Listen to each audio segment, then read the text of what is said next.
കൃഷ്ണൻ അവതരിച്ചത് മനസ്സിലായില്ലേ? എവിടെ നിന്നായിരിക്കണം?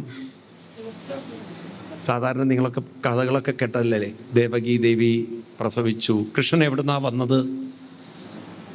കൃഷ്ണന്റെ ധാമം എവിടെയാണ്? ഏത് ധാമത്തിൽ നിന്നാണ് കൃഷ്ണൻ വന്നത്? എവിടെ നിന്നാണ് കൃഷ്ണൻ വന്നത്? നോക്കൂ, നമ്മൾ ഇതിനെക്കുറിച്ചൊന്നും ഒരു വ്യക്തത ഇല്ലാത്തവരായിപ്പോയി. നിങ്ങളൊക്കെ വിഡ്ഢിത്തരങ്ങൾ അങ്ങനെയാണ് പറയണത്. വൈകുണ്ഠത്തു നിന്ന് വന്നു, മോളിൽ നിന്ന് ഇറങ്ങി വന്നു, ഇതെന്താ ഫസ്റ്റ് ഫ്ലോറിൽ ഇരിക്കുകയായിരുന്നു ഭഗവാൻ. അങ്ങനെയാണല്ലോ നമ്മൾ പറയാറ്. ഇതൊക്കെ കേൾക്കാൻ മുകളിലൊരാളുണ്ട് എന്നുള്ളത് അല്ലേ? ഇതൊക്കെ കേൾക്കാൻ എന്താ പറയുക? ഇതൊക്കെ കേൾക്കാൻ എവിടെ ആളുണ്ട്? മുകളിലൊരാളുണ്ടെന്ന്. ഭാര്യയും ഭർത്താവും കൂടെ രണ്ടും കൂടെ പഴനിക്ക് പോകുമ്പോഴാണ് ട്രെയിനിലിരുന്നിട്ട് ബഹളം വെച്ചത്.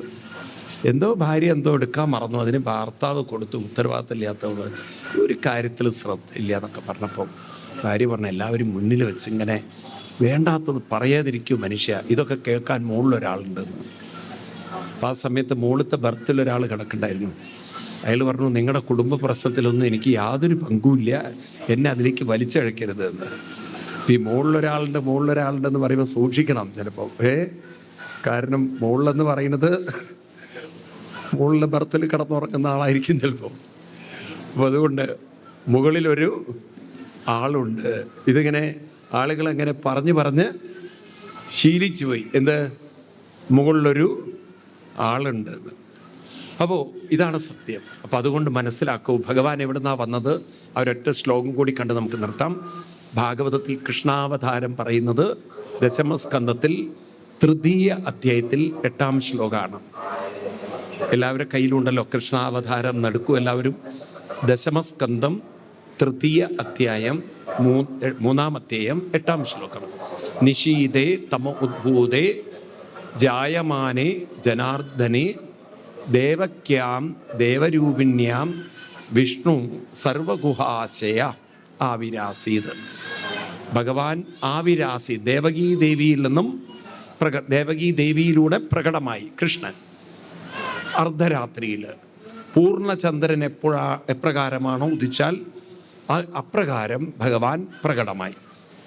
എവിടെ നിന്നാണ് ഭഗവാൻ വന്നിരിക്കുന്നത്? എവിടെയായിരുന്നു ഭഗവാൻ? വിഷ്ണു സർവ ഗുഹാശയ. വ്യാസഭഗവാൻ ഒരിക്കലും തെറ്റു പറയില്ല. വിഷ്ണു സർവഗുഹാശയ, സർവരുടെയും ഗുഹ എന്ന് പറഞ്ഞാൽ ഹൃദയത്തിൽ വസിക്കുന്ന ഭഗവാൻ. വൈകുണ്ഠം എന്നൊരു വാക്കുപയോഗിച്ചിട്ടില്ല, മനസ്സിലായില്ലേ? ഗോലോകം എന്നൊരു വാക്കുപയോഗിച്ചിട്ടില്ല. ഉപയോഗിച്ചത് എന്താണ്? സർവഗുഹാശയ. അപ്പോൾ ഭഗവാൻ ശരിക്കും എവിടെ ഇരിക്കുന്നത്? എല്ലാവരുടെയും. അതാണ് ഭഗവാന്റെ ധാമം. ഭഗവാൻ അവസാനം ശരീരം ഉപേക്ഷിച്ചിട്ട് എങ്ങോട്ടാണ് പോകുന്നത്? അതും കുറേ ആൾക്കാർ തെറ്റിദ്ധരിക്കുന്നത് സ്വർഗത്തിൽ പോയി എന്നാണ്. അങ്ങനെ ഒരു വാക്കേയില്ല ഭാഗവതത്തിൽ. ഇതൊക്കെ ആൾക്കാരെ തെറ്റി പ്രചരിപ്പിച്ചായതാണ്.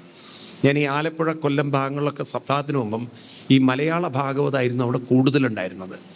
അവർ ഈ ഭഗവാൻ സ്വർഗാരോഹണം എന്നൊക്കെ പറഞ്ഞിട്ടുണ്ടല്ലോ, ഓരോ ആചാര്യന്മാർ കാണിക്കുന്ന തോന്നിവാസം നോക്കണം.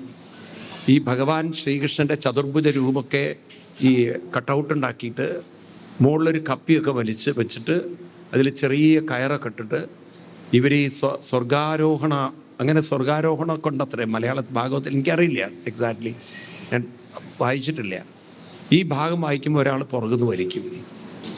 അത് മറ്റുള്ളവർക്ക് ഫീൽ ചെയ്യണം. എന്ത് ഭഗവാൻ അങ്ങനെ. എനിക്ക് തോന്നുന്നു ഈ കയറിൽ തൂക്കുന്നതുകൊണ്ടായിരിക്കും അവസാനം ഇത് കേൾക്കുന്നവരെ കയറിൽ തൂക്കുന്നത്. ഈ പൊട്ടത്തരങ്ങളൊക്കെ ഞാൻ പറയും, ഒരിക്കലും അനുവദിക്കരുതെന്ന്. കാരണം ഭഗവാൻ സ്വർഗത്തിലേക്കല്ല പോയത്. ഭഗവാൻ പോയത് സ്വധാമഗമനം എന്നാണ് ഭാഗവത്തിൽ. നിങ്ങൾ നോക്കൂ, ഭാഗവത്തിൽ 11-ാം സ്കന്ധത്തിൽ 31-ാം അധ്യായത്തിൽ 5-6 ശ്ലോകങ്ങളെടുത്ത് നോക്കൂ. ഭഗവാൻ വിഭൂതിരാത്മനോ, ഭഗവാൻ അവസാനം എന്ത് ചെയ്തു നോക്കൂ നിങ്ങൾ. ഭഗവാൻ പിതാമഹം വീക്ഷ്യ വിഭൂതിരാത്മനോ വിഭും സംയോജ്യാത്മനി ആത്മാനം പത്മനേത്രേ നിമേലയൽ ലോകാഭിരാമം സ്വതനം ധാരണാധ്യാനമംഗളം യോഗധാരണയാധ്യേയ ആഗ്നേയ സ്വധാമം ആവിശത്. അങ്ങനെയല്ലേ? സ്വധാം എന്നാണ് വാക്കുപയോഗിച്ചത്. നിൽക്കട്ടെ, ഭാഗവതത്തിൽ ഭഗവത്ഗീതയിലെ 8-ാം അധ്യായത്തിൽ 25-ാം ശ്ലോകം എടുക്കുക. അവിടെ സ്വധാമത്തെക്കുറിച്ച് കൃഷ്ണൻ തന്നെ പറയുന്നുണ്ട്. എന്താണ് എൻ്റെ ധാമം? എവിടെയാണ് ഞാൻ? എൻ്റെ ധാമം എവിടെയാണ്? ഗീതയിൽ 8:25 പറയുന്നുണ്ട്. ഗീതയിൽ 8:25 പറയുന്നുണ്ട്, അവ്യക്തോ അക്ഷര ഇത്യുക്ത.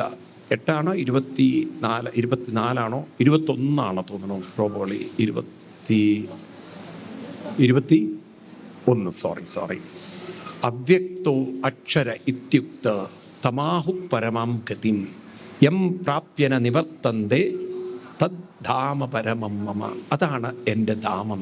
ഏതാണ് ധാമം? അവ്യക്തം അക്ഷരം. അവ്യക്തം അക്ഷരം, ആ രണ്ട് വാക്കുകൾ, അവ്യക്തം അക്ഷരം. അക്ഷരം എന്നുള്ള വാക്കിൻ്റെ അർത്ഥം കിട്ടണമെങ്കിൽ ഗീതയിലെ 8:3 നോക്കണം. അക്ഷരം പരമം ബ്രഹ്മ എന്നവിടെ കാണും. അപ്പോൾ പരമമായ ബ്രഹ്മം തന്നെയാണ് അക്ഷരം. അത് തന്നെയാണ് ഭഗവാന്റെ ധാമം, അക്ഷരം. അവ്യക്തോ അക്ഷര ഇത്യുക്ത തമാഹു പരമാം ഗതിം. ഇതാണ് പരമമായ എല്ലാവരുടെയും ഗതിയാവേണ്ടത്. യം പ്രാപ്യ, ഇതിനെ ഏതൊന്നിനെ പ്രാപിച്ചാൽ ന നിവർത്തന്തേ, പിന്നൊരു പുനർജന്മം ഉണ്ടാവാതെ വരുന്നത്. അതാണ് ഭഗവാന്റെ തദ്ധാമ പരമം മമ എന്ന് ഓർമ്മിപ്പിക്കുകയാണ്. അപ്പോൾ അക്ഷരം അവ്യക്തമായിരിക്കുന്ന ഭഗവാന്റെ ആ ധാമം, ഈ അവ്യക്തമെന്നും അക്ഷരമെന്നും ബ്രഹ്മമെന്നൊക്കെ വിളിക്കുന്നത് ആരെ തന്നെയാണ്? ഉള്ളിലുള്ള പരമാത്മാവിനെ തന്നെയാണ്. അത് ഭാഗവതത്തിൽ പ്രഥമസ്കന്ധത്തിൽ 2-ാം അധ്യായത്തിൽ, നിങ്ങളുടെ പുസ്തകം ഉണ്ടാവില്ല, 11-ാം ശ്ലോകത്തിൽ പറയുന്നുണ്ട്. ഭാഗവതം പ്രഥമസ്കന്ധം 2-ാം അധ്യായം 11-ാം ശ്ലോകത്തിൽ പറയുന്നുണ്ട്. അവിടെ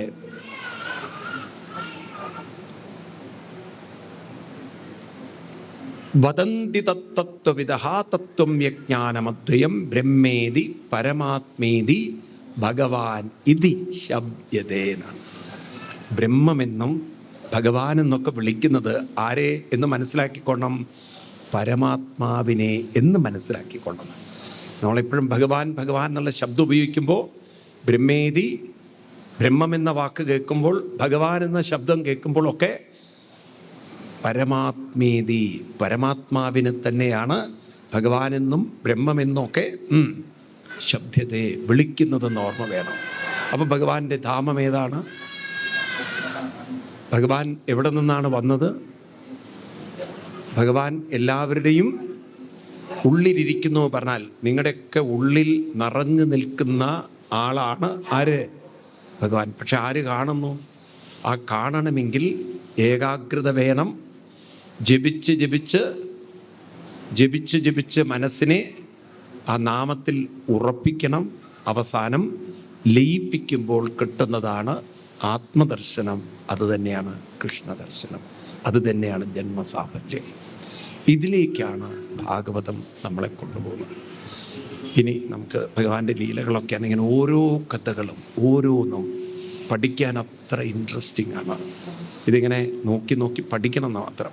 അപ്പോൾ നമുക്ക് മനസ്സിലാവും എന്തിനാണ് വിഗ്രഹങ്ങളൊക്കെ വെച്ചത്. അപ്പോൾ നോക്കൂ, ഇത് മനസ്സിലാക്കിയിട്ട് ആരെങ്കിലും അമ്പലത്തിൽ പോകുന്നുണ്ടോ? വെറുതെ ഇങ്ങനെ തൊഴുതു പോയിട്ട് എന്ത് കാര്യം? ഇതൊക്കെ പഠിക്കണ്ടേ?